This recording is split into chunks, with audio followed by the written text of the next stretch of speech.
కేంద్ర ప్రభుత్వం south Coast railway జోన్కి general మేనేజర్ను నియమించడం పట్ల విశాఖ ఎంపీ భరత్ హర్షం వ్యక్తం చేశారు. ప్రస్తుతం రైల్వే స్టేషన్ అప్గ్రేడేషన్ జరుగుతోందని 18 నుంచి 21 నెలల్లో కంప్లీట్ చేస్తామని ఎంపీ భరత్ అన్నారు.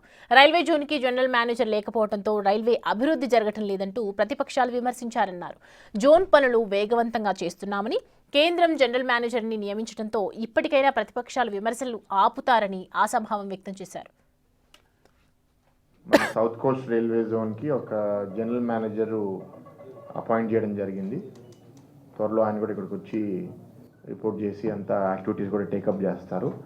సందీప్ మాథుర్ గారని ఆయన IRSSC ఇప్పుడు ప్రస్తుతం PD సిగ్నల్ మోడర్నైజేషన్ రైల్వే బోర్డులో పనిచేస్తున్నారు. ప్రెసిడెంట్ గారు ఆయనకి ఇప్పుడు అప్రూవల్ ఇచ్చి ఇక్కడ జనరల్ మేనేజర్గా అపాయింట్ చేయడం జరిగింది.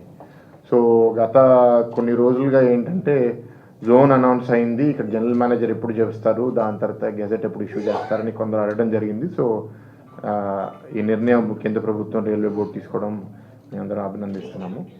అండ్ ఈ railway zone head quarter works and ఇక్కడ రైల్వే వర్క్స్ చాలా ఉన్నాయి. ఒక GM వస్తే అన్నీ కొంచెం స్పీడ్ అందుకుంటాయి అనే భావన మా అందరిలో ఉంది. సో ఆయన రావడం మా అందరికీ సంతోషంగా ఉంది. అండ్ ఇంకో మంచి అప్డేట్ కూడా ఏంటంటే ఈ రైల్వే స్టేషన్ అప్గ్రేడేషన్ ఇంచుమించు almost 500 crores Vizag railway station upgradation కూడా కొంత